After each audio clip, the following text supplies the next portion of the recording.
देख रहे हैं सिटी इंडिया न्यूज चैनल हक की आवाज। पैराडाइज फंक्शन पैलेस महबूब नगर। अस्सलामुअलैकुम नाजरीन, मैं Mohammad Afzal City India News में आपका इस्तकबाल करता हूं। आइए डालते हैं आज की इस अहम खबर पर एक नज़र। महबूब नगर के वृंदावन क्लासिक गार्डन में 99 रोज़ा अवामी हुक्मरानी प्रोग्राम के तहत मुनक़िदा इजलास में सरकारी विप रुकन असम्बली एनएम श्रीनिवास रेड्डी ने शिरकत करते हुए कहा कि हुकूमत शफाफ अंदाज में आवाम के करीब रहकर काम कर रही है और अफसरान को हिदायत दी गई कि वो अवामी मसाइल का फौरी हल यकीनी बनाएं। उन्होंने ख़वातीन की बड़ी शिरकत को सराहते हुए महालक्ष्मी स्कीम, आरटीसी में मुफ्त सफ़र और बिला सूद कर्ज़ों के ज़रिए ख़वातीन को बाइख्तियार बनाने पर जोर दिया।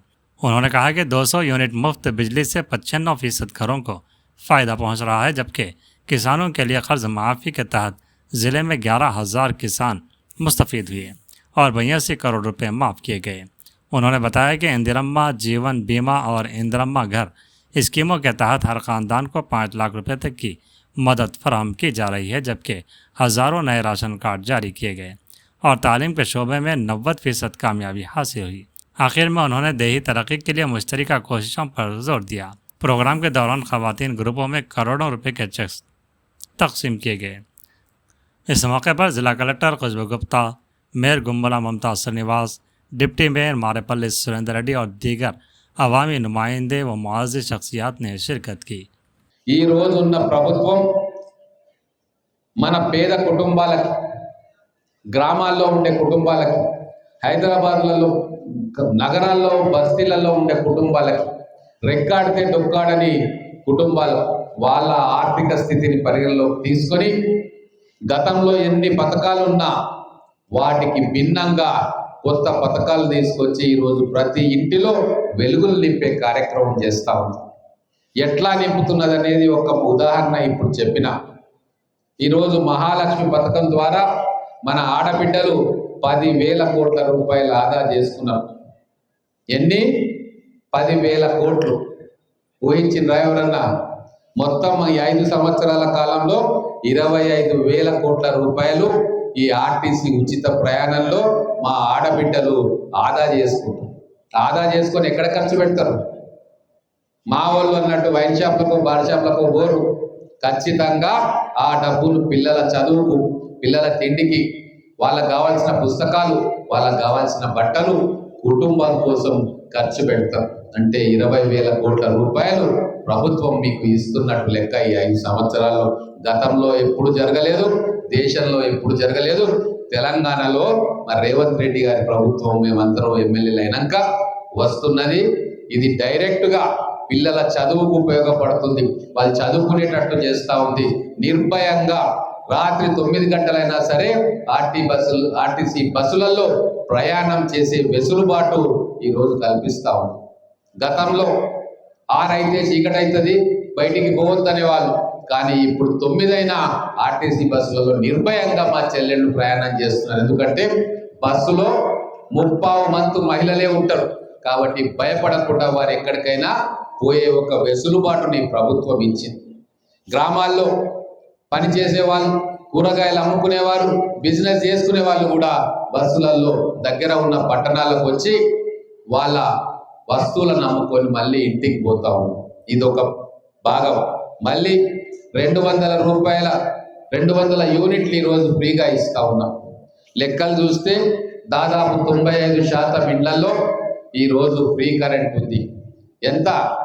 ఒక యూనిట్కి ఎంత ఉంటుండే గతంలో? 6 రూపాయలు, 7 రూపాయలు.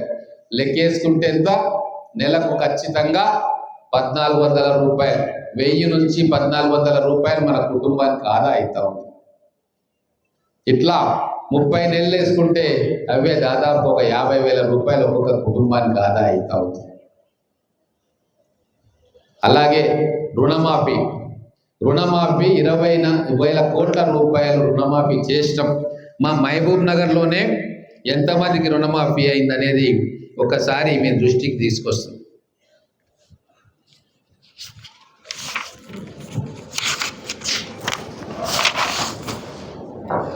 క్రాప్ లోన్ వేవర్స్ మన మహబూబ్ నగర్ రూరల్, మహబూబ్ నగర్, హన్వాడ మండలం, అర్బన్ కలిసి 11,000 మంది రైతులకు 2 లక్షల రూపాయలు రుణమాఫీ అయింది. 82 కోట్ల రూపాయలు రుణమాఫీ చేసినాం. గతంలో రుణమాఫీ జరిగింది 1 లక్ష రూపాయలు. కానీ ఇక్కడ చాలా మంది రైతులు ఉన్నారు. 4 విడతలుగా 25,000 చేస్తే వడ్డీకే పోయినాయి. అవన్నీ సంగతులు తెలుసు. రాజకీయంగా ఎన్ని మాట్లాడుకున్నా అటువంటి పరిస్థితి ఉండొద్దు. నాడు ఉన్నది నేడు ఉండొద్దు అని చెప్పి మన కాంగ్రెస్ ప్రభుత్వం వచ్చిన తర్వాత ఏమిచ్చినా ఒకటేసారి వాళ్ళ రుణాన్ని తీర్చాలన్న ఉద్దేశంతో 20,000 కోట్ల రూపాయలను 25 లక్షల కుటుంబాలను రుణ విముక్తి చేసినాం. అలాగే రైతు భరోసా ఇస్తూనే ఉన్నాం. సన్నవడ్ల బోనస్ ఇస్తా ఉన్నాం. ఇప్పుడు ఒక కొత్త పథకాన్ని మళ్ళీ ప్రవేశపెట్టబోతా ఉన్నాం. ఏ పథకం? ప్రతి ఒక్కరికి జీవిత బీమా కావాలని చెప్పి కోరుకుంటాం. ముఖ్యంగా మహిళలకు తెలుసు దాని వాల్యూ, దాని విలువ. కుటుంబంలో ఎవరైనా సంపాదించే వ్యక్తి చనిపోతే ఆ కుటుంబ భారం మహిళలు మోయాల్సి వస్తుంది. ఎంత ఇబ్బంది పడతారో తెలుసు. మా క్యాంప్ కార్యాలయానికి కూడా యాక్సిడెంట్లో పోయిన వాళ్ళు, వాళ్ళ భార్యలు కానీ తల్లులు కానీ వస్తారు. నాకు ఏ దిక్కు లేదు, ఏ ఆధారం లేదు, ఏదైనా చూపి అని వస్తారు. వీళ్ళ బాధలు గమనించే ఈరోజు జూన్ 2వ తేదీన ఇందిరమ్మ జీవిత బీమా పథకం అని చెప్పి ఇన్సూరెన్స్ ప్రీమియం అంతా కూడా ప్రభుత్వం కడుతుంది. 5 లక్షల రూపాయలు రేపు మీకు అందరికీ బీమా చేస్తుంది. ఎంతమందికి చేస్తుంది? ఒకరికో ఇద్దరికో కాదు, 1,15,00,000 కుటుంబాలకి దాంట్లో మీరు అందరూ కూడా ఉంటారు. దానికి జీవిత బీమా చేస్తుంది. అందుకే నాడు ఎట్లా ఉండే నేడు ఎట్లా ఉంది అని ఆలోచన చేయాలి. తర్వాత ఇళ్ల సంగతి, ఇందిరమ్మ ఇండ్ల సంగతి. గతంలో చాలా గోసపడ్డం ఇల్లు కావాలి అని. కొన్ని చేసిండ్రు అక్కడ ఇక్కడ, పూర్తిగా సమస్య తీరలే. అది కూడా ఎవరో కాంట్రాక్టర్ తెచ్చి కట్టేడు. ఆ సగం ఇసుక సగం సిమెంట్ పెట్టి కడితే ఊపితే పిల్లర్లు ఊగిపోయే పరిస్థితి. కానీ ఈరోజు ఒక ఆలోచన చేసినాం, గొప్ప ఆలోచన. ఎప్పుడు కూడా ఒక సామెత ఉంటుంది తెలంగాణలో, తట్ట పనికైనా మట్టి పనికైనా ఇంటోడు కావాలి అని ఒక సామెత మన తెలంగాణలో ఉంటుంది. ఎవరో కట్టించే ఆదరా కట్టి కమిషన్లు తీసుకొని కట్టే ఇళ్లలో ఉంటే అవి ఎప్పుడు పోతాయో తెలియదు. అట్లా కాకుండా పెద్దలు చెప్పినట్టు ఇల్లు కట్టి చూడు, పెళ్లి చేసి చూడు అని అంటారు. అందుకే ఇల్లు కట్టి చూడు అనే దాన్ని తీసుకొని ఇల్లు కూడా ఎవరికి వాళ్ళు సొంతంగా కట్టుకుంటే గట్టిగా 10 కాలాల పాటు నిలబడేట్టు కట్టుకుంటారు.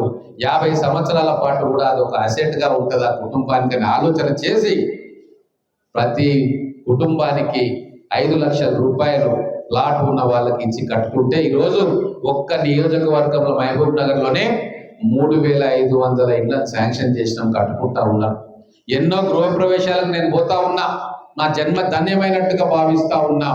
ఇన్ని వందల ఇంటికి గృహప్రవేశం చేసే భాగ్యం నా అక్క చెల్లెళ్ళు నాకు ఇచ్చిండ్రు, నా సోదరులు నాకు ఇచ్చిండ్రు అంటే ఇంత గొప్ప ఆలోచన చేసిన. నెక్స్ట్ అకాడమిక్ ఇయర్ వరకు మీరు మీ గ్రామాలలో పిల్లలు ఎక్కడ ఉన్నారు, వాళ్ళు చదువుతున్నారా లేదా అని చెప్పి మీరు గ్రామంలో తిరుగుతున్నప్పుడు ఎంక్వైరీ చేయండి. ఎవరైనా షార్ప్ స్టూడెంట్ ఉంటే ఐడెంటిఫై చేయండి, మా దృష్టికి తీసుకురండి.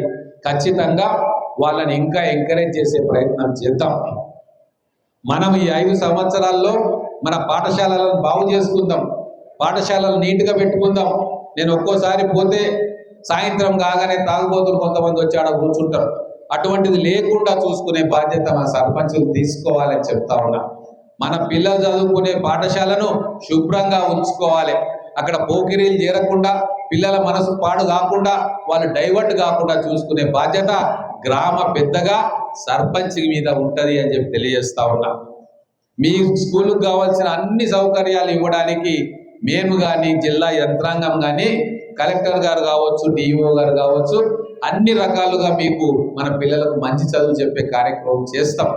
మీరు కూడా దీన్ని ఒక యజ్ఞంలాగా భావించి మన పిల్లల కోసం పనిచేయాల్సి ఉంటుంది. ఈ చిన్న సూచనను మీరు పాటిస్తారని చెప్పి ఆశిస్తూ, మీకు ఎటువంటి సమస్య వచ్చినా ఏదున్నా నిరభ్యంతరంగా మా క్యాంప్ ఆఫీస్కు రండి. అక్కడ ఎవ్వరు అవసరం లేదు, మీకు డైరెక్ట్గా నాతో మాట్లాడవచ్చు. సమస్యల పరిష్కారం కోసం ఇద్దరం కలిసి ప్రయత్నం చేసుకుందాం. గతంలో లాగా లేదు పరిస్థితి. నిర్బంధం లేదు, పోలీస్ కేసులు లేవు, ఈ పార్టీ ఆ పార్టీ అని చూసే తత్వం లేదు. ఇప్పుడు మనం అందరం కూడా ఒక టీం లాగా పనిచేసుకొని మన నియోజకవర్గాన్ని అభివృద్ధి చేసుకుందాం, మన పట్టణాన్ని అభివృద్ధి చేసుకుందాం, మన రాష్ట్రాన్ని అభివృద్ధి చేసుకుందాం. ఇదే కాన్సెప్ట్ మీద మనం భవిష్యత్తులో కూడా కలిసి పనిచేద్దామని తెలియజేసుకుంటూ, ఇంత ఓపికగా మీరందరూ కూడా కూర్చున్నందుకు, ఇంతమంది ఒకే ప్రదేశంలో వచ్చి ప్రభుత్వం చేస్తున్న కార్యక్రమాలు వింటున్నందుకు మీ అందరికీ ధన్యవాదాలు తెలుపుకుంటూ ముగిస్తూ ఉన్నాను. జై తెలంగాణ. ధన్యవాదాలు.